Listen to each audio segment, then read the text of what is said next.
It's been said, statistically, that air travel is the safest means of transportation.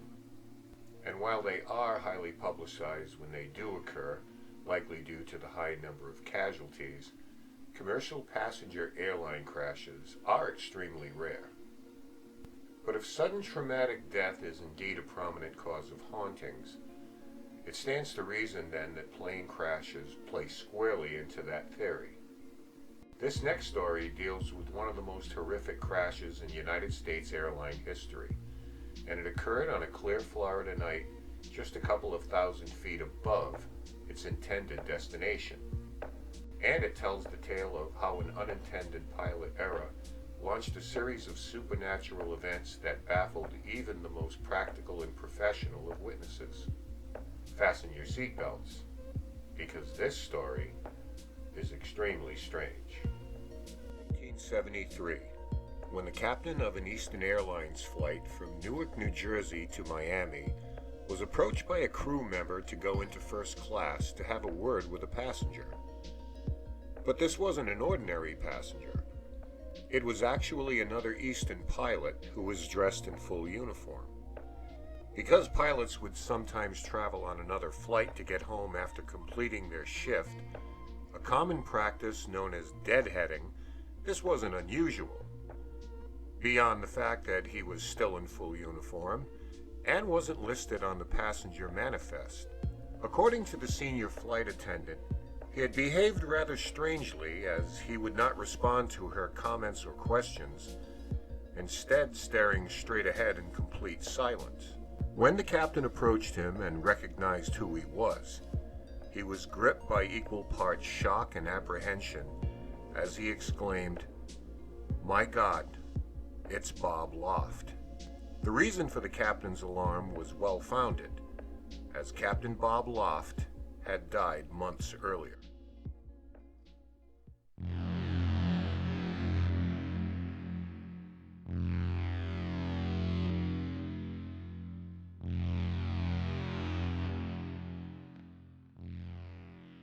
On December 29, 1972, at 9:20 p.m., Eastern Flight 401 left JFK International Airport in New York bound for Miami, with 176 people, including its crew, on board.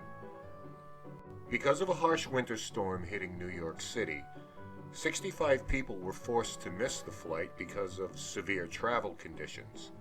The plane was a Lockheed L-1011, also known as Whisperliner, for its comparative lack of noise compared to other aircraft. It was also the first airliner capable of flying on autopilot from takeoff to touchdown, and while it was state-of-the-art for its time, there would be a steep learning curve for all pilots at its helm as they adjusted to the new technology. On this particular flight, no one piloting the aircraft had more than 300 hours flight experience on the L-1011. After an uneventful flight, save for a passenger in first class that proposed to his girlfriend who had accepted, it was now 11:30 p.m. when Captain Bob Loft welcomed passengers to Miami as the plane began its descent into Miami International Airport. He was joined in the cockpit by First Officer Albert Stockstill and Flight Engineer Donald Repo. A maintenance specialist named Angelo Donadio would ride in the jump seat. The 55-year-old Captain Loft was a veteran pilot of ample ability. Loft ran through his various approach and landing checklists as the runway came into sight. On this clear night, a successful landing was all but a foregone conclusion. It was hard to see what could possibly go wrong only 2,000 feet above the airport, but a series of inadvertent errors coupled with what the advantage of hindsight was likely a trivial matter set in motion a series of unfortunate events that would doom Flight 401. As Loft began to lower the landing gear, a check light signaling the nose gear was down and locked in position failed to illuminate. He then raised and then lowered the landing gear in an effort to reset it, and while it was heard to lock with a distinct thump, once again the light did not go on. This was somewhat concerning because a locking problem might cause the wheels to collapse on touchdown, so First Officer Stockstill suggested they circle around again while they attempted to correct the issue. The indicating locking light being necessary to confirm the plane was ready to commence landing. If nothing else, they would have to visually confirm the landing gear was in place. Loft contacted the tower to explain their situation, and they were granted permission for a short climb to 2,000 feet west of the airport to avoid any other planes on approach. This seemed to be something of an issue at Miami International that night, as National Airlines Flight 607 reported the same problem, and when they were unable to correct the situation, a full emergency response was triggered should the plane's landing gear collapse on impact. The tower controller was still in the midst of handling that issue as Flight 401 approached. Flight 401 climbed to 2,000 feet as requested, while Captain Loft instructed the pilots to leave the landing gear down. Engineer Repo conducted a sequential test of all lights in the cabin to assure that none of the bulbs had burned out. All of them came on except the landing gear light, so the bulb was to be pulled out and plugged back as communication with the tower continued. Loft and Repo, meanwhile, were in a debate as to how to remove the bulb.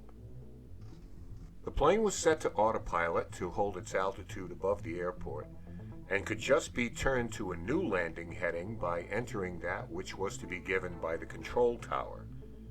Still fussing with the bulb, Stockstill managed to remove it, but it jammed halfway in when he attempted to insert it again. The tower instructed them to turn left further out to the west of the airport, which would place it directly over the vast darkness of the Everglades. By now tiring of the whole bulb issue, Loft told Repo he might have to go down below to visually see if the landing gear was locked. He would do this by climbing down into the avionics room located beneath the cockpit floor, otherwise known as the hellhole, where he could see if the gear was locked into position by how they were aligned by a marker. Meanwhile, Stockstill remained fixated on the light bulb. While all of this was happening, a grievous error was made. As Loft turned to address Repo, he inadvertently pushed on the control column just enough to abandon manual control from the autopilot. The L-1011 autopilot could not only be set from on to off, but could be done so with varying degrees of control, so that pilots could easily override any facet of autopilot in an emergency situation and switch to manual control. Autopilot would then merely stabilize the aircraft's course. When Loft bumped the control column, he also disengaged the altitude maintenance function, so rather than hold at 2,000 feet, altitude control would now be turned over to the pilots. The only indication this had been done was a small light in a less than prominent position on the control panel. This was not noticed by any of the pilots. The plane nonetheless remained at 2,000 feet until the controller gave them a new heading of 270 degrees due west. The flight acknowledged the heading, and Stockstill turned the heading knob to comply, which it did. At this point, an exasperated Loft told Repo to get down and visually confirm the landing gear was in position. He then informed the tower they were going to head a bit more west to try to get the landing gear indicator to come on. The tower acknowledged this slight deviation. While Loft checked on fuel levels, Stockstill noted that the plane was flying a bit too fast and reduced power slightly, not knowing autopilot wouldn't self-correct for the drop in speed. The plane, as a result, began a low descent. Still arguing about the light bulb, no one in the cockpit noticed when a warning chime went off, signaling they had exceeded 250 feet below the 2,000-foot altitude level. Finally, both Loft and Stockstill agreed the bulb was likely faulty, and the gear was likely down in place. However, this could not be visually confirmed by Repo, as it was too dark to see through the small opening provided to inspect the gear. There was some discussion as to the wheel well lights being on or off, which is an indicator of the gear being down or not. Tech Donadeo joined Repo in the hellhole to assist him while the confusion continued.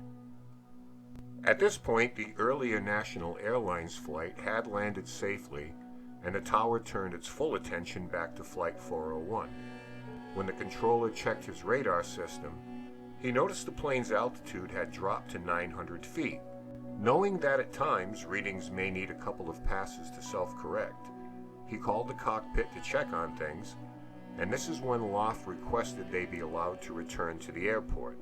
With that, no mention was made of the drop in altitude, and the heading was given to return. While putting in the new heading, Stockstill now noticed the altimeter and immediately knew something was wrong. He asked if something was done to alter their altitude, not being sure of anything at that point. Loft now knew something unspeakable was about to take place, as the altimeter chimes rang out. He frantically reached for the throttles to regain altitude, but the unspeakable now became a tragic reality, as the plane slammed into the Everglades left wing first at a speed of almost 230 miles per hour. It began to be torn apart as it pinwheeled through the dark swampy area, with a fireball sweeping through its cabin. Both debris and passengers were launched out into the night, with some travelers being thrown as far as 900 feet away from the wreckage. At that point, more flames erupted, and the plane finally ground to a halt, with a deathly silence to follow. Miami Tower then noted the radar was not picking up the plane's transponder and inquired as to their position and as to whether emergency equipment was needed for their landing, a landing that would never take place.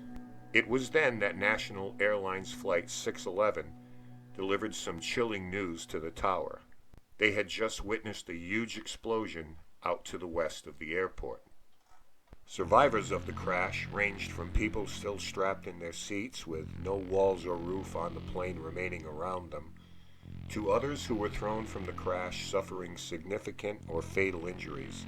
Some of those drowned in just 5 to 10 inches of water, while some amazingly walked away from the crash none the worse for wear, and actually engaged in casual chat about their livelihoods and travel plans with others. Others were in shock or just plain angry. Flight attendant Beverly Raposa, a native of Rhode Island, made her way out of the wreckage, and choking on fumes from the airliner's fuel that had poured out of the plane, had the presence of mind to yell out, "Don't light any matches." Then, displaying poise and being a remarkable portrait of professionalism, she stood atop the wrecked fuselage and led survivors in Christmas carols to focus their thoughts elsewhere. A nearby Coast Guard rescue station had a helicopter in the air within 5 minutes of the crash, with its pilot casting some initial skepticism as to how an airliner this advanced could possibly crash on flat terrain on such a clear night. One local man, Bud Marquis, was out with a friend named Ray Dickinson frog catching when he saw the plane go down. He turned his airboat toward the crash site, flagging the rescuers down with a high-powered flashlight, which aided them in arriving as soon as they did. While they waited for help, the men tried as best as they could to get as many people as they could find, either to make certain they were at least upright in their seats to avoid drowning, or lead them away from the crash scene. Marquis and Dickinson placed as many survivors in the airboat at a time as possible, and transported them to a nearby levee for safety. Coast Guard personnel found a barely alive Captain Loft inside the plane's cockpit, where he lay next to the lifeless body of First Officer Stockstill. Loft would eventually die of his injuries within minutes. All in all, it took a little over an hour to fly the first group of survivors to Mercy Hospital located in Hialeah, as ambulances sped to and from the scene down Highway 41, and operations continued until after 3 a.m. the following morning. 79 people were airlifted, out of which 75 would survive, as well as a dog which was with the first group to arrive at the hospital. Flight engineer Don Repo was among those who succumbed to their injuries, but tech specialist Angelo Donadeo would survive. Both were in the hellhole as the plane crashed. In the midst of all this, Zamara Casado found her 2-month-old daughter Christina alive, floating face up, cradled by luggage and debris, and miraculously protected by a cage of twisted metal. The final chapter in this tragic event contains a host of experiences that would chill even the most hardened of aviators and flight professionals, because some of the crew of Flight 401 would make their presences known in a most unsettling fashion. And while these experiences have been chalked up to nothing more than urban legend, those proclamations would seem to totally discount what people claim to have seen with their own eyes. The unusual claims began right at the scene of the crash, with hunters, wildlife specialists, and even illegal poachers reporting some strange and sometimes terrifying anomalies. One claimed on a night he was frog gigging or hunting them, he watched in horror as the face of a woman looked up at him beneath the water he was standing in. Her mouth was open in a manner that suggested she was trying to scream. This gentleman never went back to that area again, and says that many like him choose to avoid it now altogether. There are also claims of strange light anomalies that show up from time to time, and full-bodied apparitions are often seen in the darkness staring at hunters or swimming below the waterline wearing rags and tattered clothing. But perhaps the oddest sightings are the ones that have originated from other flights following the crash. It has long been said that parts from the wreckage were sent to Lockheed and repurposed on other L-1011s, and this is where a series of bizarre happenings was to follow. Now, the idea of repurposing airplane parts is one that has been disputed through the years, not only by Eastern, which closed its doors in 1991, but others as well. But this claim had its origins with people who actually worked in and on the planes, and said it was a common cost-cutting practice. They also said that once knowledge of this practice became public, great pains were taken to remove those parts from the planes to avoid further scrutiny. Passengers and crew members on other Eastern flights on which these parts were installed claimed to have been subjected to some strange visitations. At JFK Airport, a crew boarding their flight saw an airline captain sitting in the flight deck in full uniform. After engaging him in conversation for a few minutes, he simply vanished before their eyes. It was only later they came to understand it was Captain Loft they had encountered. The plane's captain was so unnerved by this experience that the flight was canceled. On another occasion, a flight engineer encountered his ghostly counterpart from Flight 401, Don Repo, who informed him that the pre-check flight had already been completed before he, too, abruptly vanished from sight. A crew on a flight from Atlanta to Miami heard some odd banging coming from under the avionics hatch of their plane, and when it was opened, they claimed to see the face of Repo staring back at them. On a flight from Miami to Atlanta, a captain was checking the instrument panel when he caught the face of Don Repo reflected in one of the gauges. He then swore he distinctly heard these words: "There will never be another crash on an L-1011. We will not let it happen." Then, on a trip from Mexico City to JFK, a flight attendant named Faye Merriweather claimed to see the reflection of Repo's face in an oven door and hear his voice warning her of a fire. She called 2 other attendants over to explain what she had just witnessed. As the plane ascended, one of its engines did actually catch fire, and the airliner had to make an emergency landing as a result. Thankfully, no one was injured. On the return flight home, a different flight attendant saw an engineer fixing the oven. She asked the actual flight engineer about it, and he said he hadn't touched it and it was working fine. She later picked out Don Repo from photos she was shown later as the engineer she had seen. For whatever reason, ovens seem to be a common factor in some sightings. One crew member of an L-1011 was cleaning the cabin after a stop in sweltering Atlanta when she became overwhelmed by a severe, almost paralyzing coldness. Continuing her duties, she saw the reflection of a uniformed man standing behind her. When she turned around, she saw no one there, but the intense coldness increased. She turned her attention back to the oven door, and the man was there again. The now frightened attendant ran to the cabin and told the captain of what she had seen. Almost nonchalantly, he told her to remain calm because, "Oh yeah, we see him from time to time."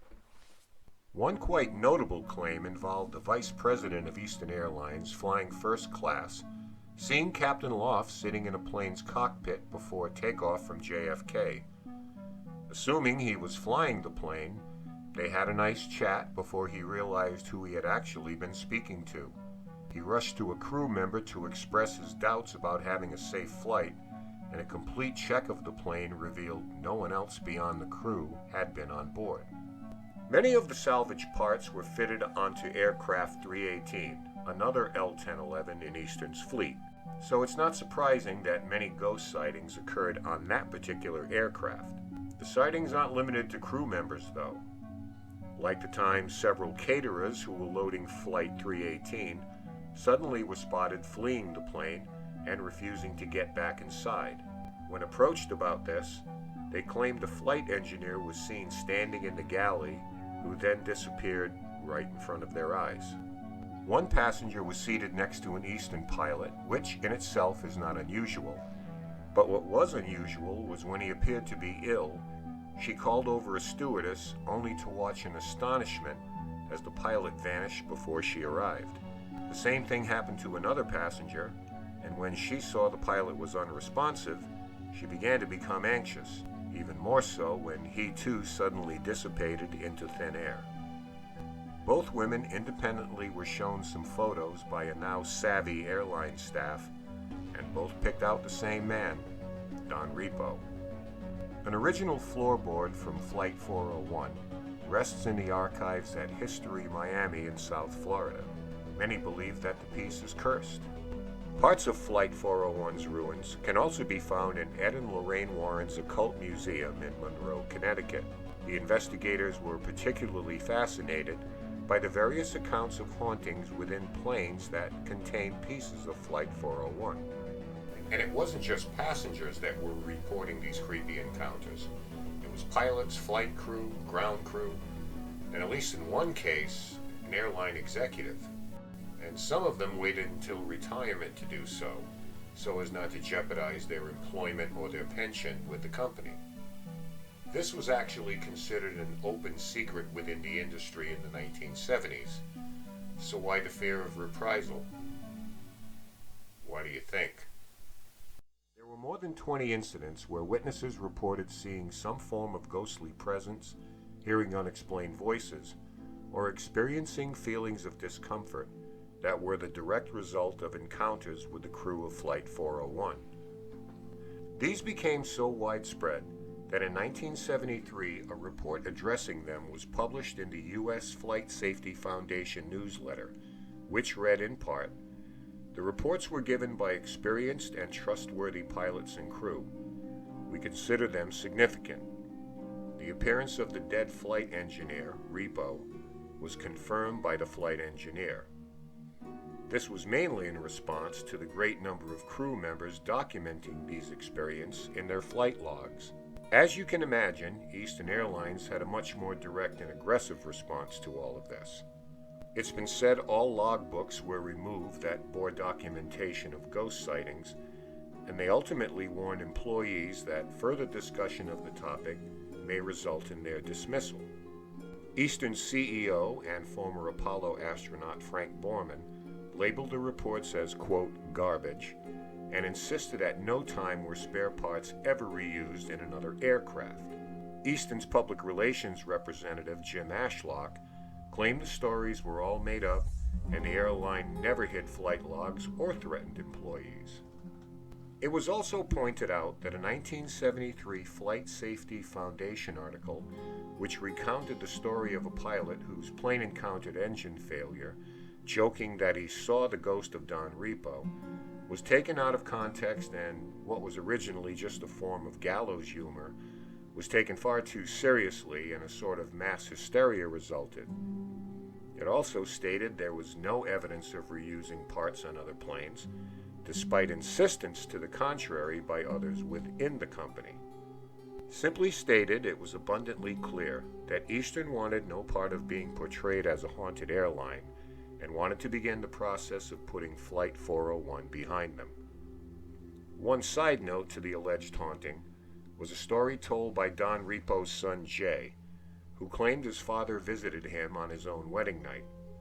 He and his new bride had booked a hotel room in Miami for their honeymoon and made a point not to tell anyone where it was to ensure they weren't disturbed by post-reception partygoers. When a closet door was opened to put away their things, Jay found a pair of plastic Eastern Airline wings on the floor inside. He took this as a sign of his father congratulating them. If anything positive came of this, it was a reconsideration of the possibility of human error having catastrophic results. A point of emphasis was the relationship among crew members and pilot hierarchy, mainly to ensure that a debate, discussion, or overemphasis about something like a simple light bulb would not take precedence over focus on the task at hand, landing the plane and its passengers and crew safely. After 1974, there were no further reports of specters or supernatural remnants of Flight 401. Perhaps the work of Loft and his crew had been completed. Now, as mentioned, the airline shut down for good in 1991, following by protracted labor disputes culminating in a massive strike in 1989. But the story of the ghosts of Flight 401 has become part of its aviation history. The motto of Eastern Airlines was, "We earn our wings every day." Perhaps the ultimate goal of those lost who may have decided to remain for a while and keep people safe from harm was to make sure they continued to earn theirs.